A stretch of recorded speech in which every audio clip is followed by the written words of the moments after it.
Halo, selamat pagi.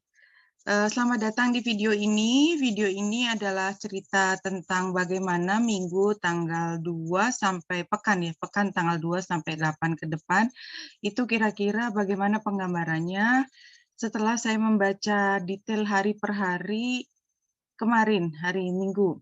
Tapi kan ditayanginnya satu persatu. Karena memang punya efek membantunya kalau kita dengarnya satu persatu supaya kita nggak flooding sesuatu. Tapi saya juga ingin bercerita untuk merangkum semua minggu ini dan tell the truth sebelum mulai, ini pagi buat saya baru mengerjakan beberapa hal di luar, dan saya belum menyelesaikan semua yang saya harus kerjakan, termasuk mempersiapkan kerjaan hari ini, sehingga karena saya takut waktunya juga lepas dan saya kehilangan kesempatan bicara ke teman-teman yang berminat, maka saya melakukannya sekarang. So, itu pengakuan dosa. Jadi kalau teman-teman mau komentar bahwa saya tampak dan lain-lain, ya, memang begini adanya dan kalau memang, tidak sesuai, tidak terlalu membutuhkan informasi, saya sarankan untuk nggak usah ke sini. Jadi, saya dengan kondisi seada-adanya ini, pengen bicara dengan teman-teman yang merasa bahwa informasi ini mungkin ada manfaatnya. Jadi kalau nggak ada manfaatnya, please, aku nggak tersinggung kalau nggak dilihat juga, intinya begitu. Oke, jadi gini, minggu ini itu kayak kayak film thriller banget gitu loh. Jadi kalau kalau saya kasih kasih film gitu ya, kasih judul gitu, kita kan ngalaminnya kan selama seminggu ya sampai tanggal 8 itu ada bulan baru di Leo.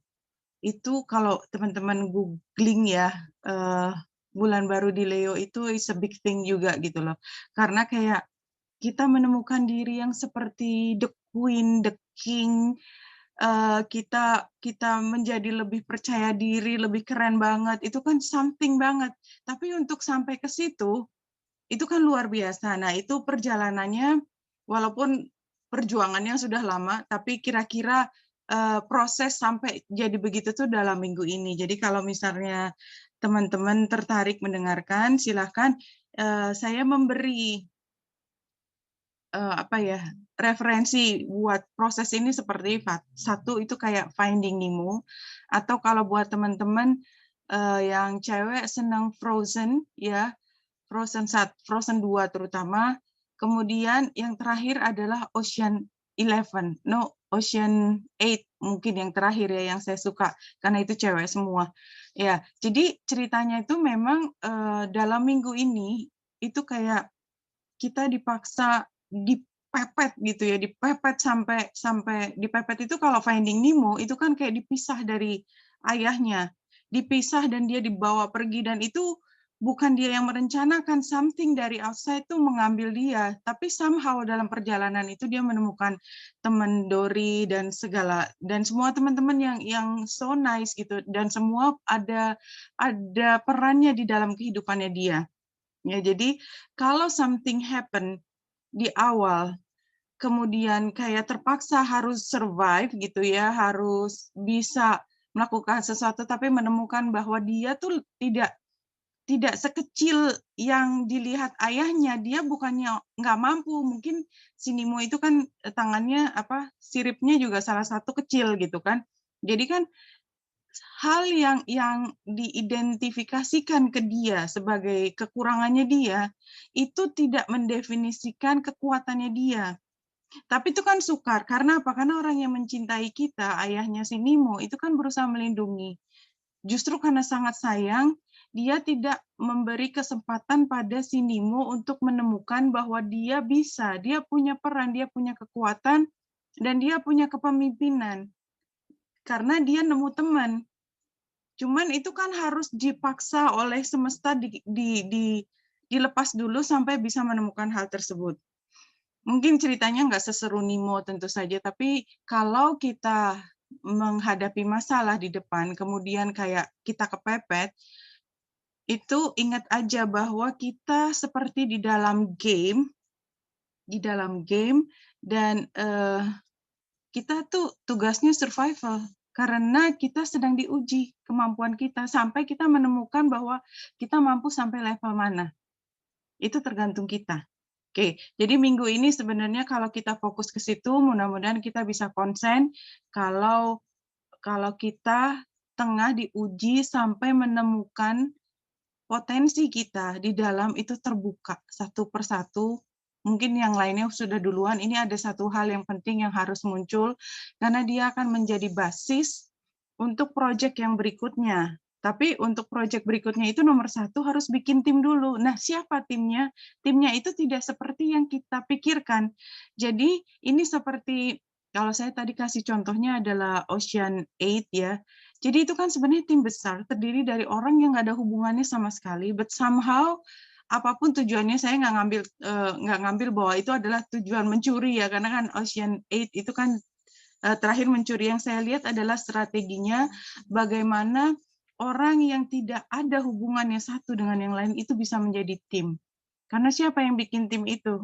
Yang bikin tim ya yang lebih besar. Yang kita tahu adalah kita tumbuh dan berkembang menjadi kuat, tadi yang cerita Nemo, jadi yang film pertamanya, itu di awal-awal minggu, kita menjadi kuat, kita harus nabrak dulu, dan ketika kita rasanya jatuh, sedih, apapun, kita harus mampu bangkit lagi sampai, nah, saya ternyata mampu, ya, enak aja, saya nggak mau dikalahin, kayak gitu ya. Leo gitu, energi Leonya itu nanti akan dimunculkan. Ya, Leo nggak mungkin dikalahkan, dia harus jadi penguasa yang karismatik. Bagaimana dia bisa menjadi penguasa yang karismatik? Pertama, dia harus punya pengikut, punya teman, punya tim. Yang kedua, dia ngomong itu harus didengar sama orang lain dan percaya kalau dia tuh ngomongnya nggak asal ngomong. Berarti kan dia harus menunjukkan bahwa dia trustworthy. Iya kan? Jadi proses itu yang dibawa sampai kita bisa dilihat orang sebagai orang yang bisa diandalkan, bisa dipercaya, kalau ngomong juga nggak pelintat-pelintut. Kira-kira seperti itu, karismatik. Ya.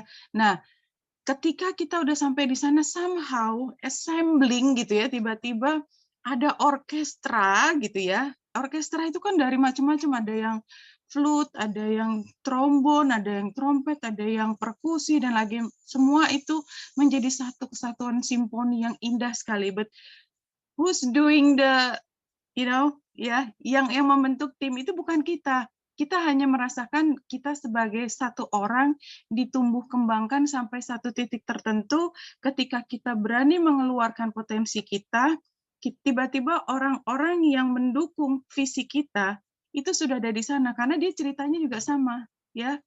Masing-masing tumbuh, jeng, bertemu.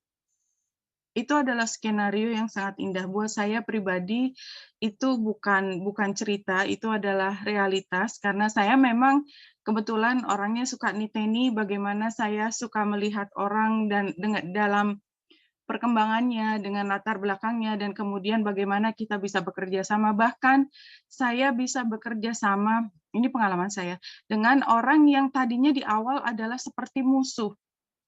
Kan nggak mungkin, tapi ternyata kekuatannya ada di situ. Hanya kalau kita melihat sesuatu lebih besar daripada pertengkaran tersebut. See what I mean?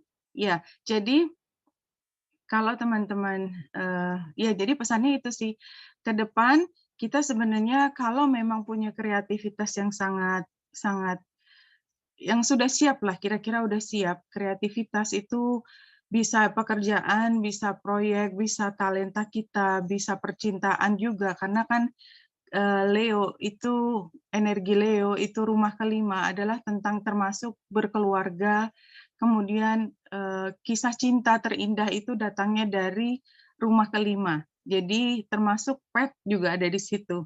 Ya, jadi semua dimungkinkan universe sedang menggodok sesuatu di dalam diri kita, tetapi bangunan apa yang akan kita munculkan, dengan siapa kita membangun, itu semua adalah proses yang sebenarnya sudah dikasih jalannya, tinggal kita bersedia atau tidak mengambil energi itu.